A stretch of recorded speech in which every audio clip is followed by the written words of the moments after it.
This world is all about branding and marketing. The #1 branders in the universe is the United States. They made United States seem like it's the best place in the world to be.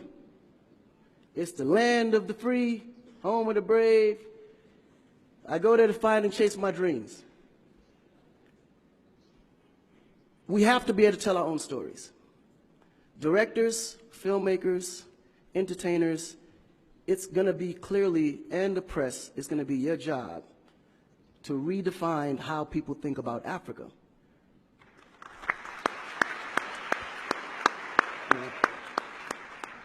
Because you're here, you see what's going on. You clearly can see in a vivid picture the good, the bad, and the ugly.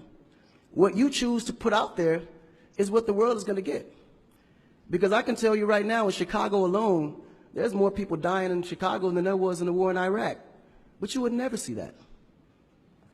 There's a lot of things that's happening in the U.S. that you would never see because they choose to show you what they want you to see for. Yeah. It's about country integrity. You have a certain reputation you have to keep. No one puts their family business out into the street. One of the problems we have in Africa is that when something happens, the press is quick to put out negative energy and quick to put out a negative story. And then that story goes on to internet and other broadcasting systems take it and they post it. So when you look at places like Kenya, for instance, that I know of, maybe what, 2 terrorist attacks? But it was everywhere. So now people was afraid to go to Kenya because somebody shot up the mall. But then when you look online, there was over 25,000 attacks in the U.S., but you only knew about maybe 5 or 6. So we have to really rebrand. And then when you look at how the world perceives Africa, they're right. You know, you see zebras, lions, tigers, bears. Oh my.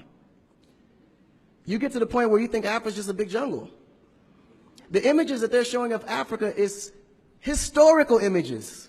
This is way before civilization. This is when they were still, you know, battling with spears, like times of Shaka Zulu. No, I'm serious. But then when you look at the U.S., they're showing Superman, Batman, you know? Where is our Superman? Where is our, like, Shaka Zulu should be a superhero today. Really. So we have to tell our own stories. I mean, even Jesus is white. And you believe it. But it's okay because how you were framed, if you taught something from the day you were born, and your mother taught you that, your father taught you that, it's real. You never look at your mom and your dad as liars. But their mother and father taught them the same thing because that's the kind of history that's put out for them to believe. Our history books in the U.S. is all white American history, culture that's been borrowed from other nations. But Africa have to teach the same history of our ancestors, the great things that they have accomplished. You know? And it's going to be the jobs of directors like yourself, filmmakers like yourself, to narrate that story. How do we want to be perceived? How do we want that story to be narrated to the rest of the world? This younger generation, we kind of figured it out. Because now, when you look at hip-hop in America, every rapper is rich. Gold chains, Bentleys, nice girls by the pool with bathing suits in this big mansion. And then, when the video's over, they get on their phone and call an Uber. They don't even come in the Bentley that you just saw in the TV. But you go to Nigeria, we got Wizkid, Davido, P-Square, all these guys driving a Bentley, Mercedes. They actually own those cars. That's the difference. But if we don't translate that, they will never know. They think we're going to leave the shoot and go home on a horse or a zebra. Because that's what they know. This is why African Americans are so afraid of Africa. You mention Africa, they start shaking. There's so much fear. They don't know how to translate that It was just recent that people are now saying, yeah, man, you know what? I rock with Africans, man. You know what I'm saying? I want to do some collaborations, man. Yo, man, I need an Afrobeat remix, you know what I'm saying?